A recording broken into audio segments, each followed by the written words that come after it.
નમસ્કાર, પ્રણામ, સ્વાગત છે તમારું આજના એક નવા વિડીયોમાં।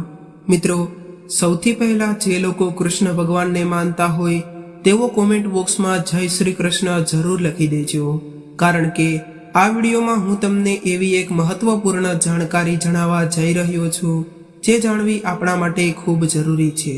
તો ચાલો આપણે માહિતીને શરૂ કરીએ। તો મિત્રો, તમારા ઘરની ચોખાની પેટી તમારા નસીબની ચાવી બની શકે છે અને તમે એટલા અમીર બની શકો છો કે તમે તમારી 7 પેઢી બેસીને ભોજન કરી શકે। શું તમે પણ તમારા ઘરમાં આવું કરો છો? અને તમને આ સાથે આ વિડીયોમાં હું તમને ઘરમાં સકારાત્મકતા લાવવા માટેના એવા કેટલાય મહત્વપૂર્ણ ઉપાયો વિશે જણાવવાનો છું જે તમારે જાણવા ખૂબ જરૂરી છે, જેને કારણે તમારા ઘરમાં તમે સકારાત્મકતાનો પ્રવેશ કરાવી શકો છો અને નકારાત્મકતાને ઘરમાંથી દૂર કરી શકો છો અને તમામ દેવી દેવતાઓના આશીર્વાદ પણ મેળવી શકો છો। તો તેના માટે વિડીયોને અંત સુધી જુઓ। દિવસ રાત મહેનત કર્યા પછી પણ તમારું પર્સ ખાલી રહે છે અને પૈસાની અછતને કારણે તમારા ઘરમાં ઝઘડા અને તકરાર થાય છે અને વધુ ખર્ચાઓ થાય છે, આવક કરતાં જાવક વધે છે। અને જો તમે પૈસાની અછતથી સતત પરેશાન છો તો બાલાજી સરકાર અને બાગેશ્વર ધામ પંડિત ધીરેન્દ્ર કૃષ્ણ શાસ્ત્રીજી કહે છે કે જો તમે જાતે જ ઘણા પૈસા કમાવા માંગતા હોય અને દેવી લક્ષ્મીનો આશીર્વાદ મેળવવા માંગતા હોય, તો તમે જલ્દીથી કરોડપતિ બનવા માંગતા હોય તો ચોખાના ડબ્બામાં આ એક વસ્તુ રાખવાથી તમને એટલા પૈસા કમાઈ શકો છો કે તમારી 7 પેઢી બેસીને ખાઈ શકે અને તમે ધનવાન બની શકો। મિત્રો, ગુરુજીએ આપેલી આ સલાહનું પાલન કરો। આ ઉપાયથી તમે તમારા જીવનમાંથી ગરીબાઈમાંથી મુક્તિ મેળવી શકો છો। તમારી કુંડળીમાં શુક્ર અને ચંદ્રને બળવાન બનાવીને શુભ પરિણામ પણ મેળવી શકો છો। તો જો તમે ઈચ્છો તો તમારી પરેશાનીઓનો અંત લાવવા અને જલ્દીથી રાહત મેળવવા માટે આ ઉપાય કરી શકો છો। જો તમે જલ્દી કરોડપતિ બનવા માંગતા હોય તો વિડીયોને અંત સુધી અવશ્ય જુઓ, કારણ કે અમે તમને જણાવવા જઈ રહ્યા છીએ ગુરુજી દ્વારા આપવામાં આવેલા ચોખા માટેના એ ચોક્કસ ઉપાય જે તમારું ભાગ્ય બદલી શકે છે। મિત્રો, અમારી ચેનલને સબસ્ક્રાઇબ જરૂરથી કરજો।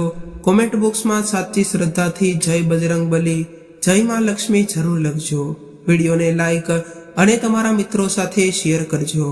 ચાલો આગળની માહિતી શરૂ કરીએ। વિડીયો ચાલો આગળ વધારીએ। મિત્રો, જ્યારે પણ આપણે હિન્દુ ધર્મ વિશે વાત કરીએ છીએ ત્યારે અક્ષતનું વિશેષ મહત્વ આપવામાં આવે છે। જો તમે અક્ષત વિશે જાણતા નથી તો અમે તમને જણાવી દઈએ કે જે ચોખા આખા હોય છે તેનો અર્થ એવો થાય છે કે તે ગમે ત્યાંથી તૂટેલા ન હોય। જ્યારે તે તૂટ્યા ન હોય ત્યારે તેને અખંડ માનવામાં આવે છે અને હિન્દુ ધર્મની દરેક પૂજા દરમિયાન અક્ષતનો ઉપયોગ કરવામાં આવે છે। શાસ્ત્રો કહે છે કે અક્ષત એ દેવી લક્ષ્મીનું પ્રતીક છે।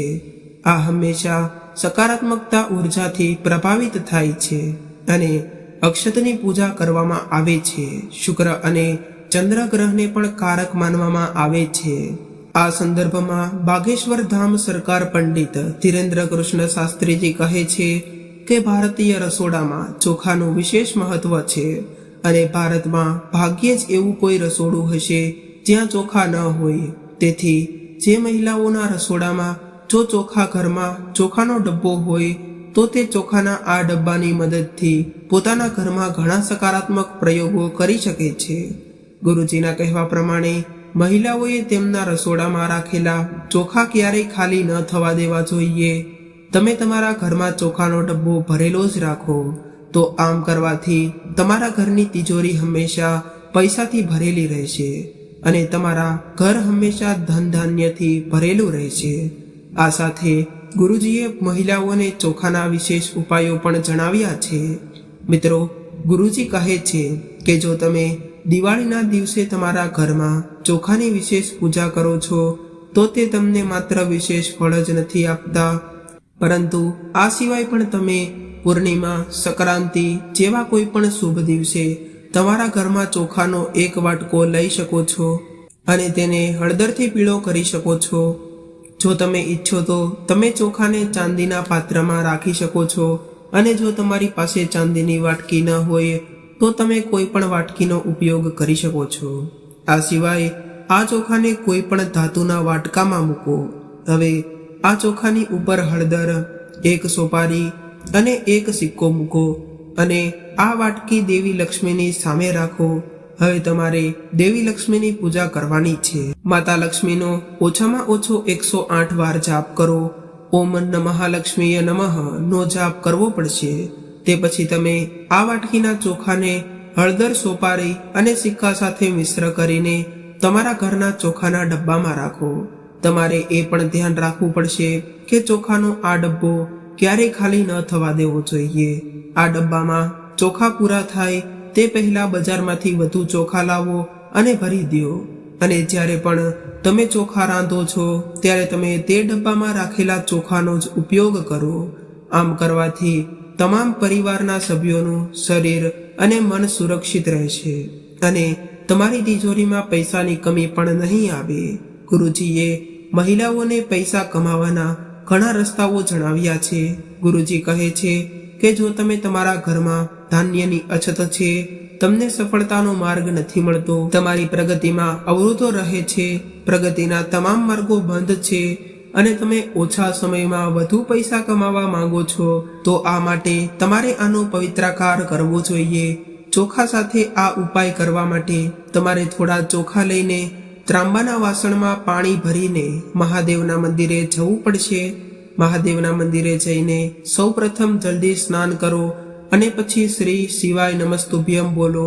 થોડા ચોખાનો અભિષેક મહાદેવને 108 વાર કરો અને આ પછી તમારી પાસે બચેલા ચોખા બ્રાહ્મણ અથવા ગરીબ વ્યક્તિને દાન કરો. જો તમે આ ઉપાય સતત 5 સોમવાર કરો તો આ ઉપાય વિશેષ ફળ આપે છે. આ સાથે જો તમે ઈચ્છો તો પ્રદોષ તિથિના દિવસે પણ આ ઉપાય કરી શકો છો.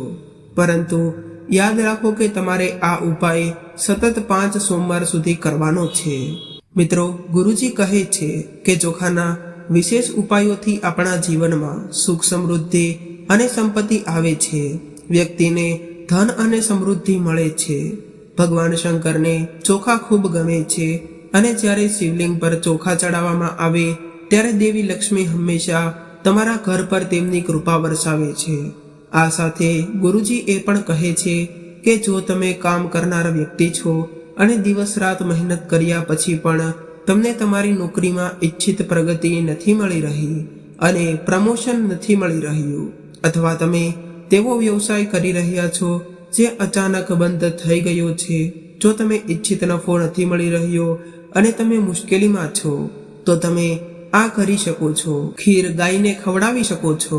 ધ્યાન રાખો કે ગુરુજીના કહેવા પ્રમાણે તમારે આ ઉપાય ફક્ત મંગળવાર, શુક્રવાર અને શનિવારે જ કરવાનો છે.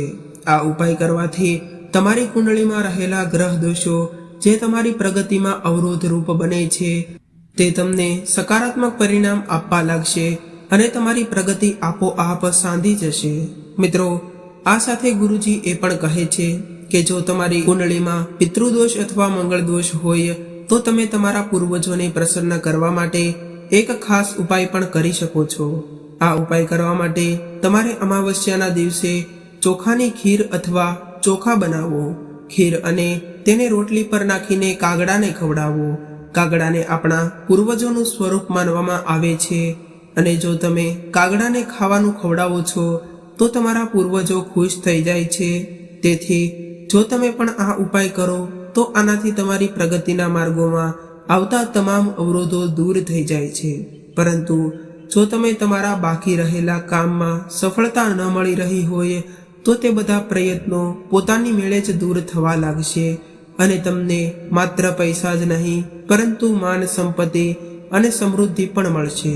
આ સાથે જ ગુરુજી કહે છે કે જો તમે લક્ષ્મી માતાની કૃપા મેળવવા માંગતા હોય તો પૂર્ણિમાના દિવસે 21 સાબુ ચોખા લો અને તેને હળદર સાથે મિશ્ર કરો. ત્યારબાદ તેને લાલ કપડામાં બાંધીને રાખો. તેને તમારા પર્સમાં રાખી શકો છો અથવા તમે તેને તમારી તિજોરીમાં પણ રાખી શકો છો. આમ કરવાથી તમારા ઘરમાં પૈસા આવવા લાગશે અને તમે ધનવાન બનવા લાગશો. તો મિત્રો, આ હતા ગુરુજીએ આપેલા ચોખા સંબંધિત ઉપાયો જે તમે અપનાવી શકો છો. આમ કરવાથી તમે તમારી કુંડળીમાં સંપત્તિ મેળવવાની તકો મેળવી શકો છો અને ધનવાન બની શકો છો. તો મિત્રો, આ થોડા ચોખાના ઉપાયો હતા. હવે આપણે ઘરમાં સકારાત્મકતા અને ઘરમાં તમામ દેવી દેવતાઓનો વાસ કરાવવા માટે કેવા કેવા ઉપાયો કરવા જોઈએ, જેને કારણે તમે તમારા ઘરમાં સકારાત્મકતા લાવી શકો છો અને તમારા ઘરમાંથી ધન સંબંધિત સમસ્યાઓ પણ ધીરે ધીરે કરીને ઓછી થવા લાગે છે. તે માટેના હું તમને એવા મહત્વના 4 ઉપાયો વિશે જણાવવાનો છું, જેને કારણે તમામ દેવી દેવતાઓનો તમારા ઘરમાં તમે વાસ કરાવી શકો છો અને સુખ સમૃદ્ધિ મેળવી શકો છો. તો ચાલો એવા કેટલાય ઉપાયો વિશે વાત કરી લઈએ. આપણે નંબર 1 વિશે વાત કરીએ તો ઘરનો મુખ્ય દરવાજો દક્ષિણ તરફ ન હોવો જોઈએ. આ માટે તમારે ચુંબકીય હોકાયંત્ર સાથે રાખવું જોઈએ. જો તમારી પાસે બીજો કોઈ વિકલ્પ ન હોય તો દરવાજાની બરાબર સામે એક મોટો અરીસો મૂકો, જેથી નકારાત્મક ઉર્જા ઘરમાંથી જ પરત ફરી જાય છે. ઘરના પ્રવેશ દ્વાર પર સ્વસ્તિક અથવા ઓમનો આકાર લગાવવો. તેનાથી પરિવારમાં સુખ શાંતિ જળવાયેલી રહે છે. મિત્રો, હવે નંબર 3 વિશે વાત કરીએ તો ગણેશજી દરેક રીતે શુભ છે, પરંતુ ધન અને સુખમાં આવતા અવરોધોને દૂર કરવા માટે નૃત્ય કરતા ગણેશજીની મૂર્તિ ઘરમાં ખૂબ જ શુભ છે. ભગવાન ગણેશજીની આવી મૂર્તિ એવી રીતે રાખવી જોઈએ કે ભગવાન ગણેશજીની નજર ઘરના મુખ્ય દ્વાર પર રહે. જો પ્રતિમા ન હોય તો ફોટોગ્રાફ પણ લગાવી શકાય છે. હવે નંબર 4 વિશે વાત કરીએ તો તમારા ઘરમાં દેવી લક્ષ્મીનું ચિત્ર અથવા મૂર્તિ અવશ્ય હોવી જોઈએ, પરંતુ સંપત્તિ વધારવા માટે ઘરમાં લક્ષ્મીની સાથે કુબેરજીનું પણ ચિત્ર અવશ્ય અથવા તો મૂર્તિ હોવી જોઈએ.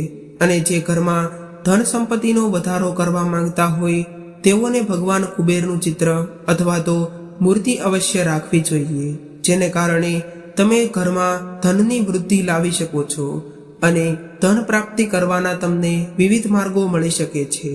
અને તે ધનને તમે ખોટી જગ્યાએ ઉપયોગ ન કરો તે માટે તમારે ભગવાન કુબેરનો ફોટો અથવા તો મૂર્તિ તમારા ઘરમાં રાખવી જોઈએ. તે પણ ખૂબ જ શુભ માનવામાં આવે છે અને તમે આ ફોટા અથવા મૂર્તિને માતા લક્ષ્મીની મૂર્તિ પાસે પણ રાખી શકો છો અને તે પણ સારું માનવામાં આવે છે. તો મિત્રો, આ વિડીયોમાં તમને એવા કેટલાય મહત્વના ઉપાયો જણાવ્યા છે અને તેના ઉપયોગ કરી શકો છો અને આ ઉપયોગ કરીને તમારી જે કંઈ પણ ઈચ્છા હોય તે તમે પ્રાપ્ત કરી શકો છો. અને તમને આ વિડીયો જોવા ગમતા હોય તો અમારી ચેનલને જરૂરથી સબસ્ક્રાઇબ કરી લેજો અને ચેનલને સબસ્ક્રાઇબ કરી નોટિફિકેશન બેલને ઓન કરી દેજો. વિડીયોને લાઈક અને તમારા મિત્રો સાથે શેર કરજો. અને જો કૃષ્ણ ભગવાનને માનતા હોય તો કોમેન્ટ બોક્સમાં જય શ્રી કૃષ્ણ અવશ્ય લખજો. ફરી મળીશું આવા એક નવા વિડીયો સાથે. ત્યાં સુધી સૌને મારા